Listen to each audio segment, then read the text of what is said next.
Një ditë e dedikuar shëndetit, solidaritetit dhe bashkëpunimit mes dy vendeve u zhvillua në Korçë, ku rreth 30 mjek specialist nga qyteti i Volosit në Greqi mbërritën për të ofruar vizita dhe konsulta mjekësore plotësisht falas për qytetarët. Aktiviteti humanitar u organizua nga Mitropolia e Shenjtë e Korçës në bashkëpunim me Mitropolinë e Shenjtë të Dimitriadës, duke sjellë në Shqipëri një nismë që prej vitesh zhvillohet me sukses në Greqi, aty ku mjekët udhëtojnë drejt zonave me akses të kufizuar në shërbimet shëndetësore. Përgjatë gjithë ditës, qytetarë të moshave të ndryshme i u drejtuan ambienteve ku zhvillua aktiviteti për të kryer kontrolle tek mjekë të specialiteteve të ndryshme. Krahas vizitave, specialistët kishin sjell edhe pajisje diagnostikuese, duke mundësuar ekzaminime të plota dhe këshillim mjekësor pa pagesë. Organizatorët e konsiderojnë këtë nismë një akt konkret dashurie dhe shërbimi ndaj njerëzve, ndërsa synimi është që ajo të mos mbetet një aktivitet i vetëm, por të shndërrohet në një traditë bashkëpunimi mes dy mitropolive dhe komuniteteve. Mitropoliti i Korçës, Hirësi Anastasi,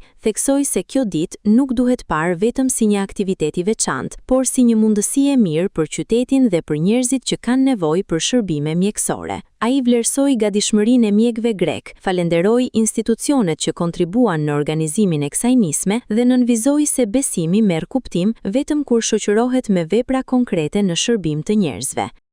Sot është një ditë e veçantë për Mitropolinë tonë dhe për qytetin tonë.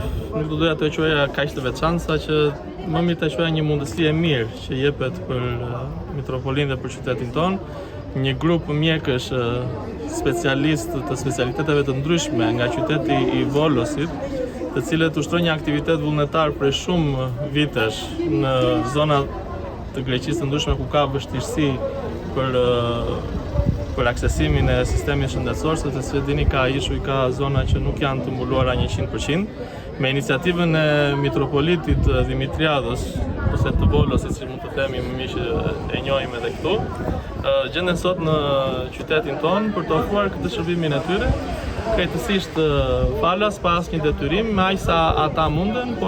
Në fjalën e tij, Mitropoliti i Korçës u ndal veçanërisht tek rëndësia që ka ky shërbim për njerëzit që nuk kanë mundësi ekonomike apo e kanë të vështirë të udhëtojnë drejt qendrave të mëdha shëndetësore. Sipas tij, nisma nuk synon publicitet apo vlerësime, por është një shembull që mund të frymëzojë edhe mjekët shqiptar për të ofruar shërbime të ngjashme në zonat më të largëta të vendit. Është e rëndësishme që kjo gjë bëhet me dashuri të madhe, me përkushtim të madh për të mirën e njerëzve që nuk munden të kenë akses qoftë të udhëtojnë drejt Tiranës ose qoftë drejt klinikave private që ndodhen në qytetin tonë, sepse siç e dimë që ka një kosto e gjithë kjo gjë. Dhe kjo është një përpjekje e tillë. Unë dua të falenderoj të gjithë ata që u bën shkakle të themi për mirë që kjo gjë të ndodhi, Mitropolitin, vllain tonë të dashur Hirësi Ignatin, që ka udhëtuar dhe vetë sot për të ndjekur nga afër këtë aktivitet, të gjithë grupin e mjekëve vullnetar, të gjithë bashkëpunëtorët tu në qytetin tonë, sepse kemi pasur ndihmën të prefekturës, të bashkisë, të Këshillit të Qarkut, të drejtorisë arsimore, të drejtorisë së shkollës, që na kanë vënë në dispozicion edhe ambientet për të kryer këtë aktivitet. Edhe thjesht doja të thoja sërish që kjo është një gjë që bëhet me një dashuri të madhe dhe është vetë besimi ynë që na imponon këtë, sepse Krishti nuk erdhi thjesht për të prapur atë mesazhin e mbretërisë së tij, por u kujdes për ata që vuanin, për ata që ishin në të sëmur, për ata që ishin në pamundësi, dhe besimi ynë ka kuptim kur bëhet vepra, bëhet i besueshëm kur bëhet vepra. Edhe dashuria të mos mbetet thjesht si fjalë që e themi shpeshherë, por të kthehet në një shërbim.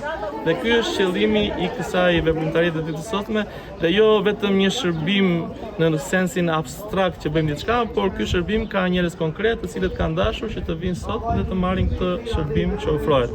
Hirësi Anastasi vuri në dukje se dashuria ndaj tjetrit nuk duhet të mbetet vetëm një mesazh, por duhet të përkthehet në veprime konkrete, ndërsa shprehu bindjen se kjo përvojë mund të shërbejë si model edhe për të ardhmen. Nuk është se duam që kjo gjë të bëhet shumë publike, të marrin falënderime ose nuk bëhet për këtë qëllim, por që mirë është edhe informacioni të jepet. kjo mund të jetë edhe një model për ne, që edhe ne me mjekët tanë, sepse kemi mjekë të shkëlqyer këtu në qytetin e Korçës, edhe njerëz që duan të ofrojnë dhe të shërbejnë, mund të bëjmë edhe ne një model të tillë, që të ndihmojmë në zonat që kanë vështirësi për të ardhur në qendër, në Tiranë ose në Korçë, dhe se jo të jetë të shërbejë edhe për një gjë të tillë kjo ditë e sotme.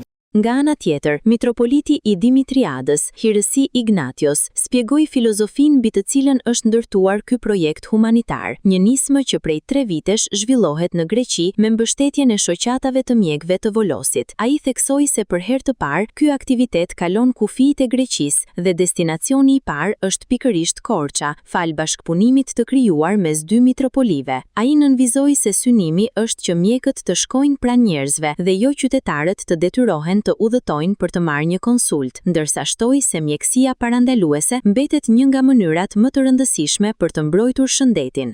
Είμαστε από την πόλη του Βόλου, από την Μητρόπολη Δημητριάδος. Vim nga Mitropolia e Dimitriadës, nga qyteti i Volosit, së bashku me mjek me specialitete të ndryshme, në një përpjekje të vazhdueshme që kemi krijuar këto 3 vitet e fundit, së bashku me shoqata të ndryshme të mjekëve të Volosit. Në vend që njerëzit të shkojnë tek mjekët, shkojnë mjekët tek njerëzit. Për herë të parë ndodhemi jashtë Greqisë, përtej kufive tanë, dhe zgjodhëm pikërisht këtë qytet dhe këtë mitropoli që të kryejmë dhe vizitën tonë jashtë vendit. Njohja ime me mitropolitin Anastas krijoi kushtet dhe predispozitat që ne të vinim këtu dhe të vizitonim njerëzit me mjekët nga Volosi.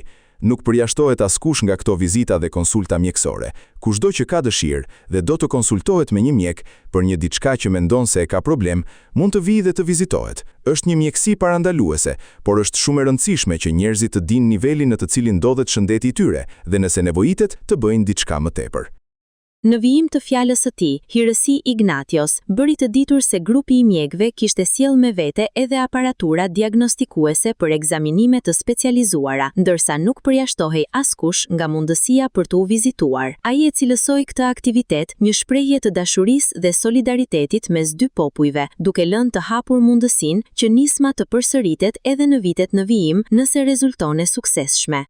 Kemi sjell me vete edhe aparate mjekësore për kardiografi dhe aspekte të tjera të nevojshme. Duam të falenderojmë edhe ne për shansin që na dha mitropoliti Anastas, dhe nëse shkon me sukses kjo përpjekje e jona, ne do të kemi mundësinë ta përsërisim. Është një shprehje dashurie ndërmjet 2 popujve, njerëzve. Ne e bëjnë në emër të Krishtit, por gëzohem shumë kur mendoj që kemi mjek që e bëjnë me zemër, dhe aq më tepër kur dëgjoj që janë ndihmuar shumë njerëz.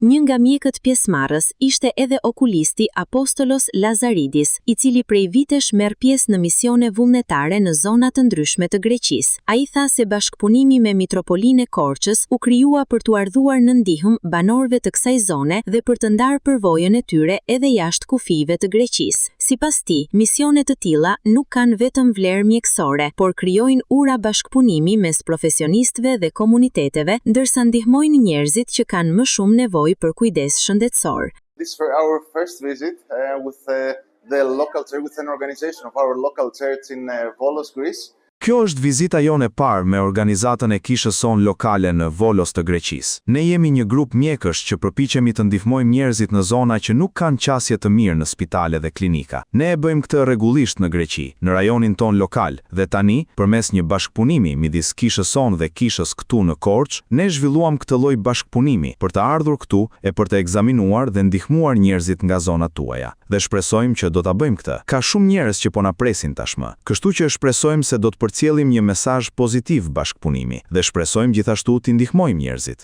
Mjeku okulist theksoi gjithashtu se pjesëmarrja në misione humanitare është bërë pjesë e angazhimit profesional dhe personal. Ai u shpreh se çdo njeri meriton kujdes shëndetësor dhe se ndihma ndaj njerëzve është motivimi kryesor që e shtyn të marrë pjesë në nisma të tilla vullnetare. Unë kam marrë pjesë në shumë misione vullnetare në të kaluarën, kështu që më pëlqen të jem jashtë shtetit. Më pëlqen të takoj njerëz të rinj, kolegë nga vende të tjera, dhe sigurisht më pëlqen të takoj dhe të ndihmoj njerëz jashtë Greqisë. Çdo njeri ka nevojë për ndihmë dhe asistencë mjekësore, kështu që ne me kënaqësi do t'u ofrojmë atë. Ndërkohë, ginekologu Christos Venetis bëri të ditur se në këtë aktivitet morën pjesë rreth 30 mjek nga Volosi, ndërsa gjatë ditës ishte planifikuar të vizitoheshin rreth 450 pacient. Ai vlerësoi bashkëpunimin mes 2 mitropolive dhe shprehu kënaqësinë që ndodhej për herë të parë në Korçë dhe në Shqipëri. We are here about 30 doctors from Greece, from Volos. Ne jemi këtu rreth 30 mjek nga Greqia, nga Volosi. Mitropolia e Shenjtë e Dimitriadës dhe Mitropolia e Shenjtë e Korçës bashkëpunuan dhe organizuan këtë nisëm për njerëzit e Korçës. Do të ekzaminohen rreth 450 pacient. Mjeku nuk e fsheh impresionin për qytetin dhe mikpritjen e banorëve dhe theksoi se pavarësisht disa vështirësive në komunikim për shkak të gjuhës, bashkëpunimi me pacientët ishte mjaft i mirë. Po, është hera ime e parë në Korçë dhe në Shqipëri. Jam i mrekulluar nga bukuria e Korçës dhe njerëzit janë vërtet miqësor. Na pëlqen kjo gjë. Ka pak vështirësi në komunikim për shkak të gjuhës, megjithatë shumë njerëz në Korçë flasin greqisht. Po, dua të rikthehem. Ndoshta për pushime, është një vend i bukur.